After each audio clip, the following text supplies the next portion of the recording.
Tonight on Denver7 News at 10, a vaccine boost for our state. We have 3 highly efficacious vaccines. Johnson & Johnson's newly approved version is coming to Colorado this week. Single shot or double dose? Does one protect better than the others? We're breaking it all down. And already moving on to the next phase. One county is ready to offer shots to even more groups. Restaurants struggling to make ends meet. Have there been times in the last year where you wondered if you could keep these doors open? Every single day. It started on March 17th, every single day. And federal dollars are a lifeline for some. I know that everyone's trying their best, but I would love for there to be some consistency in the process. Tonight, an exclusive Denver7 Investigates report uncovering how local leaders spent the money. Did they do enough or did they do too much? Chief investigative reporter Tony Kovaleski takes a hard look at how government is spending your tax dollars during the rebound. Any minute, people are gonna start coming in. The red tape has been a nightmare. She has restaurants in 5 different metro counties. This is where all the action happens. There are more than a dozen restaurants that got more than $200,000. Oh my God. She owns a restaurant in Douglas County. Usually we'll have 2 to 3 guys on the kitchen line. If you didn't get that money, would this restaurant be open today? Absolutely not. He manages restaurants in Highlands Ranch and Denver. I'm lucky that I got what I got. I'm lucky that the business is open. And he owns a family-run restaurant in Aurora. All have spent the past year dealing with the same pandemic, hoping for government help to keep their doors open. Here's a closer look at the disparity our data analysis discovered. Last year, the maximum any one restaurant received in Denver County was a $7,500 grant. Adams County was $20,000. Arapahoe County and Aurora capped their assistance at less than $50,000. Now look at what we found in Jefferson and Douglas counties. Jefferson County handed out nearly $260,000 to one restaurant. Douglas County handed out more than $250,000 to more than a dozen restaurants, including $400,000 to 2 restaurants. That's a disparity spectrum between $7,500 and $400,000. Our data review also shows this telling breakdown. Restaurants in Denver, Aurora, Adams County, Arapahoe County, and Jefferson County received an average of less than $30,000 in CARES Act support last year, while restaurants in Douglas County averaged 3 times more in government support. Douglas County handed out grants to 183 restaurants, and the average of all those checks was nearly $90,000. Talking to other managers and restaurant owners, they're all kind of shocked at the disparity. Chris Bogert serves as general manager for this restaurant in Highlands Ranch. Douglas County cut him a check for nearly $250,000, while his Denver restaurant received less than $8,000. Well, I think that all counties need to get together and discuss how each one of them is handling it, because then it just creates that animosity between counties. Restaurants in Denver and Aurora see these numbers.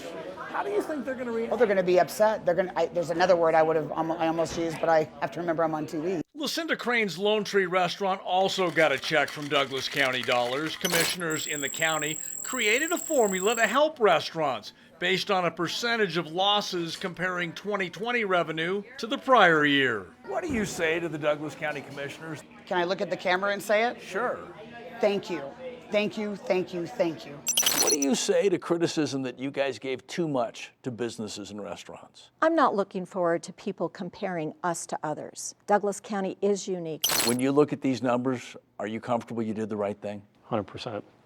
Absolutely. Douglas County Commissioners Abe Layden and Laura Thomas point to data that shows Douglas County dedicated 57% of the $30 million CARES Act dollars it received to bail out businesses. We did not use that money to backfill county offices, which we could have done. How have you been able to stay open? With these 2 hands. Renato Castillo is not in Douglas County. He has received government assistance for his Aurora restaurant, but nothing close to Douglas County dollars.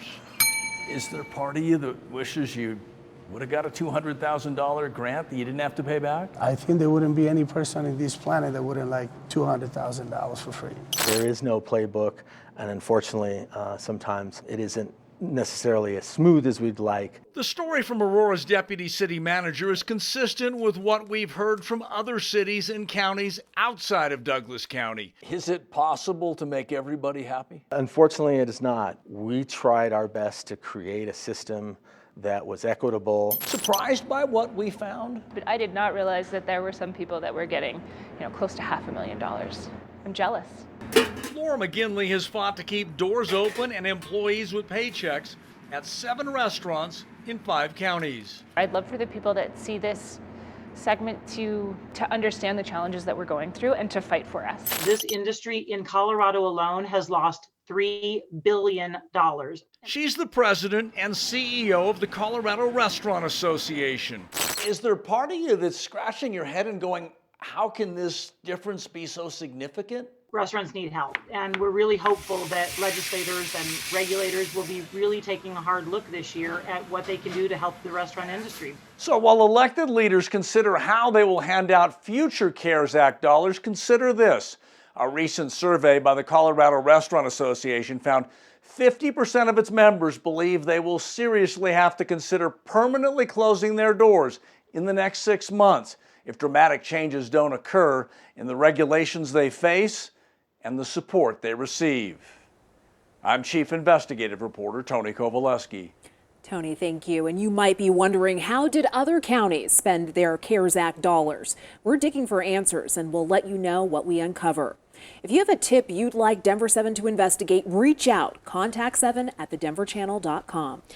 Tonight, the pressure is on for senators to quickly pass their version of the coronavirus relief bill.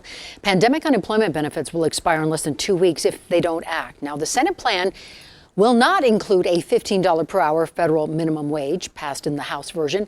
It does include stimulus checks with $1,400 direct payments on the table this time. The Senate is expected to vote on that this week.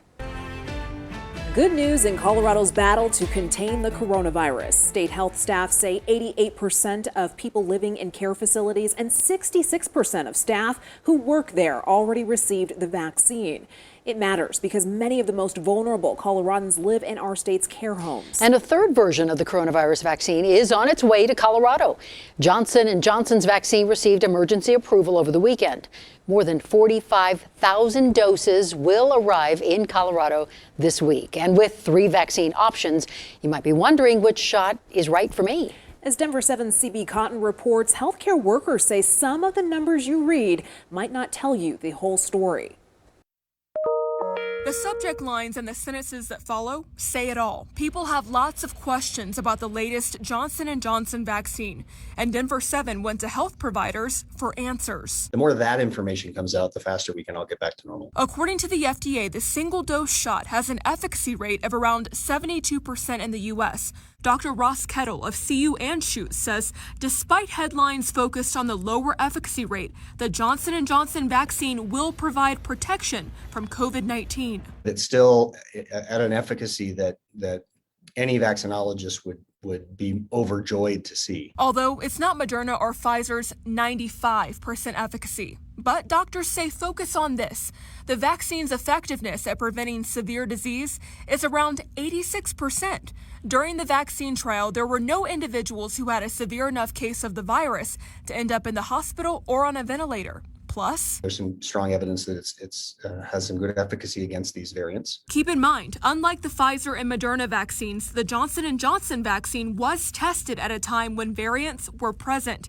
And Kettle predicts there may be some resulting long-term strengths. My guess is the J&J might have a little bit longer durability profile in terms of the immunity it makes. In August, Kettle himself had the chance to participate in a vaccine trial and wishes he'd received the Johnson & Johnson vaccine. Would have been more excited to have had the J&J vaccine. The J&J vaccine is really good at making both B cells and T cell responses, so it's a little more balanced equation. Colorado will receive around 45,000 doses of this new vaccine by Friday. Eligible Coloradans who are in line for the vaccine may get this shot. As for how these doses impact Colorado's timeline, we are certainly hopeful that in the coming weeks we will see a significant increase in vaccine availability across the state, allowing us to move to vaccinate more and more people on a faster timeline. State health officials were very vague, but they did say because the storage requirements for the Johnson & Johnson vaccine aren't as strict, they do believe this single-dose shot will be easier to get into communities. CB Cotton, Denver 7. CB, thank you. Eagle County is already getting people signed up for its next phase of vaccinations. Phase 1B3 will include people 60 and older, people aged 16 and older with 2 or more high-risk conditions, grocery clerks, and workers in agriculture. You can sign up on the county's website. The county will then let you know as soon as appointments become available. The entire state moves into the next vaccine phase on Friday. The CDC director is warning we need to stick closely to COVID safety measures to stop new variants from taking hold.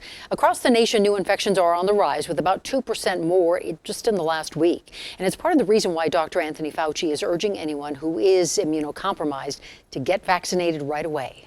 Absolutely, yes, because that's not only important for them, for their own health, but that could be the breeding ground of the emergence of variants.